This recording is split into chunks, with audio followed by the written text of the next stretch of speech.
माननीय सभापति महोदय, आज जब हम लोग इस कालखंड में खड़े हुए हैं तो मुझे लगता है कि जब मैं किशोरावस्था में था और श्री राम जन्मभूमि का आंदोलन प्रारंभ हुआ था, उस महान यज्ञ में जिसमें करोड़ों लोगों ने कई पीढ़ियों तक अपनी आहुति दी, उसकी पूर्णाहुति देखते हुए देखना अपने आप में एक बहुत सुखद अनुभव होता है। और यह काल इसलिए भी अधिक महत्वपूर्ण है कि यह भारत के अमृत काल का ही कालखंड नहीं है, बल्कि श्री राम मंदिर के माध्यम से शताब्दियों से सोई हुई भारत की चेतना के पुनः उठकर अग्रसर होने और विश्व को नया संदेश देने का एक संधिकाल भी है। और इसलिए मैं ये कह सकता हूं कि मेरे मन में एक भाव आया कि यह ऐसा काल था जिसमें बहुत कुछ असंभव लगने वाली चीज भी साकार रूप धारण हुई है। तो मेरे मन में यह भाव आया कि मानो अक्षर सभी पलट गए भारत के भाल के, साकार हुआ स्वप्न हर बला को टाल के, नए क्षितिज उभर रहे हैं अमृत काल के और दिव्य दर्शन हो रहे हैं श्री राम लाल के। मान्यवर, भगवान राम उस भारत की स्व की अनुभूति है जो भारत के स्वतंत्रता के बाद निश्चित रूप से प्रकट होनी चाहिए थी, जो अनादिकाल से भारत में उत्तर से दक्षिण तक, उत्तर में यदि गुरु गोविंद सिंह जी ने गुरुमुखी में रामावतार लिखा तो दक्षिण में तमिल में कंबन ऋषि ने वही रामावतारम नाम से ही लिखा, तो बंगला में कृतिवास ने यदि लिखा तो हिंदी में तुलसीदास ने लिखा, तो उत्तर दक्षिण पूरब पश्चिम से सब तरफ भारत के प्राण को अनुप्राणित करने वाला यह तत्व था। इसीलिए महात्मा गांधी ने भी जिस समय स्वतंत्रता आंदोलन की शुरुआत की तो अपना राजनीतिक दर्शन रखा था राम राज्य, और प्रतिदिन का भजन रखा था रघुपति राघव राजा राम, अंतिम शब्द रखा था हे राम।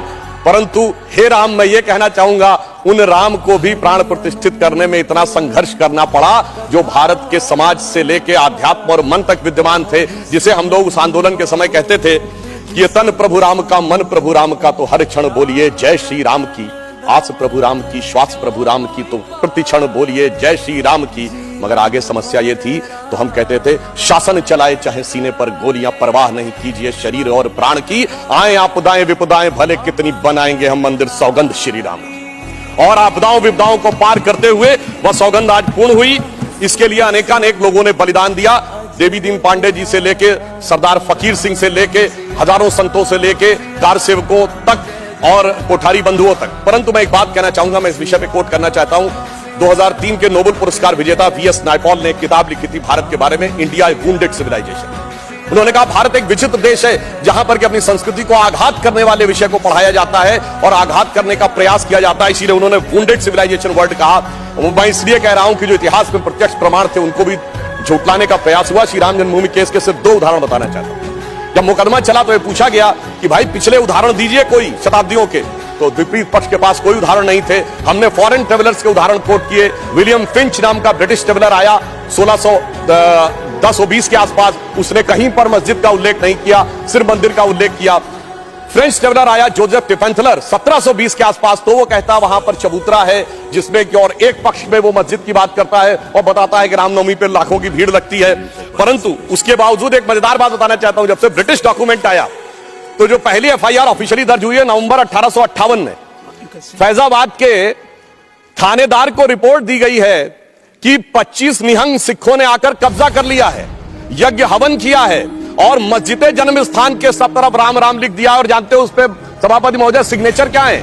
मुतव्वली मस्जिद जन्म स्थान। अब बताइए, जन्म स्थान पहली एफआईआर में खुद मुतव्वली लिख रहा है और उसके बाद इस विषय को इतना बढ़ाया गया। और स्वतंत्रता के बाद मैं एक बात कहना चाहता हूं, 22-23 दिसंबर 1949 की रात को जब श्री राम लला प्रकट हुए उसके बाद यह ध्यान देने योग्य बात है, यह समुदायों के बीच के संघर्ष का विषय नहीं था, यह भारत के स्वाभिमान का विषय था।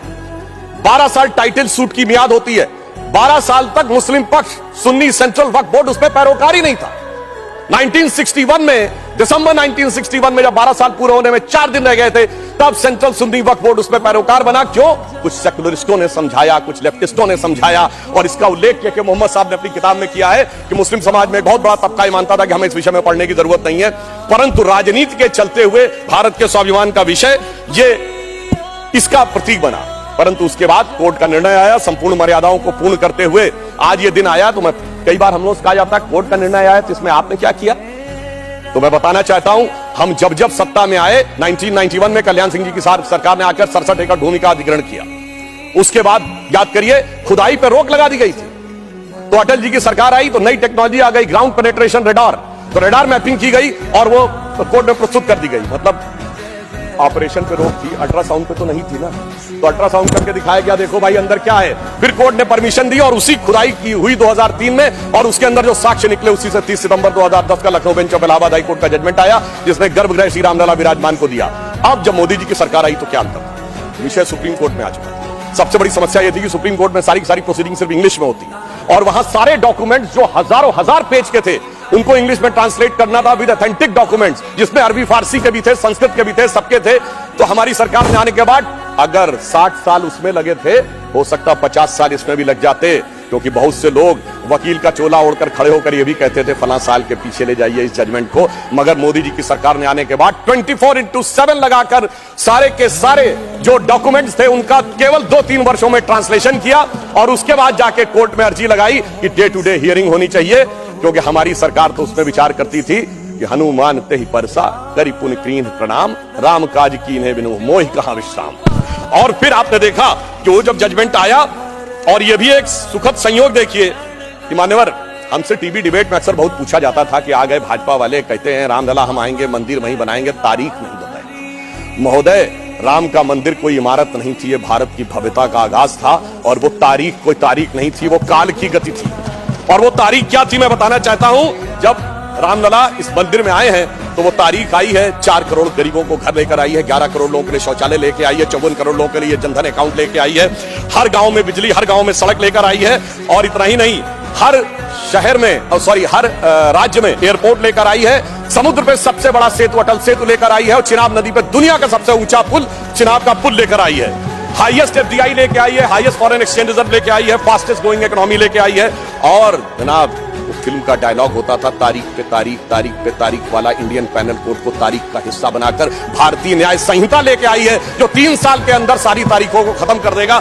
मगर महोदय, ये तारीख का राज थोड़ा और गहरा है, क्योंकि जब राम मंदिर की प्राण प्रतिष्ठा होनी थी तो तारीख वो होनी थी कि प्रधानमंत्री को जाना था, यानी तारीख उसका इंतजार कर रही थी कि ऐसा प्रधानमंत्री आएगा जो उस दिन आकर प्राण प्रतिष्ठा करेगा, और वो प्रधानमंत्री भी कैसा होगा, जो कि पूरे राष्ट्र का सपोर्ट लेकर। आप बोल रहे हैं प्लीज, अरे भाई बोल रहे हैं madam, please not allowed, please बैठिए, काहे परेशान हो रहे हैं? आपको इजाजत नहीं है, nothing is going on record, please. अरे सुनिए, आप बोले। महोदय, प्रधानमंत्री भी कौन होगा, जो पूरे देश का जनादेश लेकर आया होगा, और दूसरी बार भी लेकर आया होगा, जो अपने घोषणा पत्र में यह लिख के लाया होगा कि हम राम मंदिर का प्राण प्रतिष्ठा करेंगे, हम निर्माण का मार्ग प्रशस्त करेंगे। यानी 140 करोड़ लोगों के जनादेश के साथ वो तारीख आने वाली थी जिस तारीख का इंतजार था। और महोदय, सिर्फ तारीख इतनी नहीं थी मान्यवर, अगर शास्त्रीय ढंग से प्राण प्रतिष्ठा होनी थी तो 11 दिन का उपवास रख के तपस्या भी करनी थी। तो ऐसा भी प्रधानमंत्री आने वाला था जो संकल्प लेकर 11 दिन की तपस्या करे। और मैं महोदय एक और बात कहना चाहता हूं, 11 दिन नारियल का पानी पी के हम में से कितने लोग तपस्या कर सकते हैं? महोदय, वो जो हर नवरात्र ऐसे रहता हो उसी के तपस्या का वो अभ्यास होगा। और मैं बताना चाहता हूं, स्वामी गोविंद गिरी जी जो कोषाध्यक्ष है न्यास के, उन्होंने जब उपवास तोड़वाया तो उन्होंने कहा मैं तार्किक व्यक्ति हूं, मेरे मन में संदेह था। तो जब इनकी माताजी जीवित थी तो मैंने उनसे पूछा था, तो उन्होंने कहा 40 वर्षों से अभ्यास है ये उपवास रखने का, इसलिए 11 दिन शासकीय कार्य रखते हुए भी वो उपवास कर पाए। ऐसे व्यक्ति की प्रतीक्षा थी तारीख को। और फिर दक्षिण में जाकर, चाहे नासिक हो और फिर चाहे गुरुवायूर का मंदिर हो अथवा रामेश्वरम में खड़े होकर जब प्रधानमंत्री जी 22 कुओं के जल से स्नान कर रहे थे, जो भारत के संपूर्ण क्षेत्र का प्रतिनिधित्व करते हैं, तो यह संदेश था दूर दक्षिण सिरे पर खड़े होकर कि देखिए ये राम है जो घट घट में व्याप्त है पूरे उत्तर से दक्षिण तक। और उस तपस्या से प्रकट होने के बाद उस प्रधानमंत्री की दरकार थी तारीख को, क्योंकि राम का काज कौन कर सकता है? गोस्वामी जी लिख गए हनुमान चालीसा में, सब पर राम तपस्वी राजा, जिनके काज सकल तुम साजा। अगर राम तपस्वी राजा थे तो तपस्वी प्रधानमंत्री भी होना चाहिए था वो करने के लिए। और इस तारीख का इंतजार था, तारीख का ये राज समझने के लिए। हम आपको समझाएंगे भी तो शायद आप नहीं समझ पाएंगे।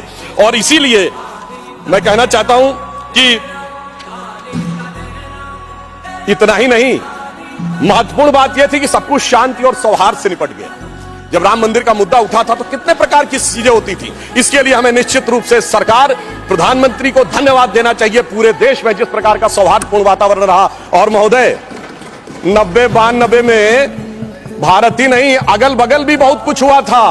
अब की अगल बगल में भी शांति बनी रही, ये तपस्वी राजा का प्रताप था।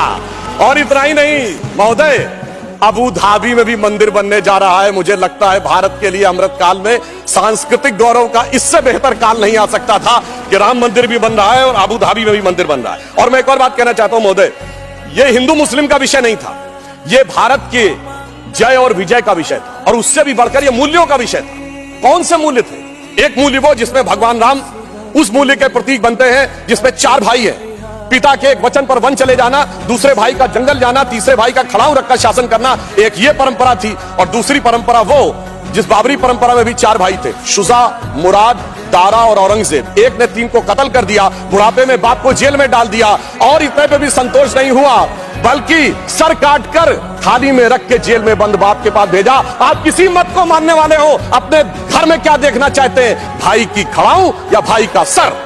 इन 2 मूल्यों के अंतर का यह प्रतीक था। इसका हिंदू मुस्लिम से कोई नेता नहीं था। और मैं अपने विरोधियों को बताना चाहता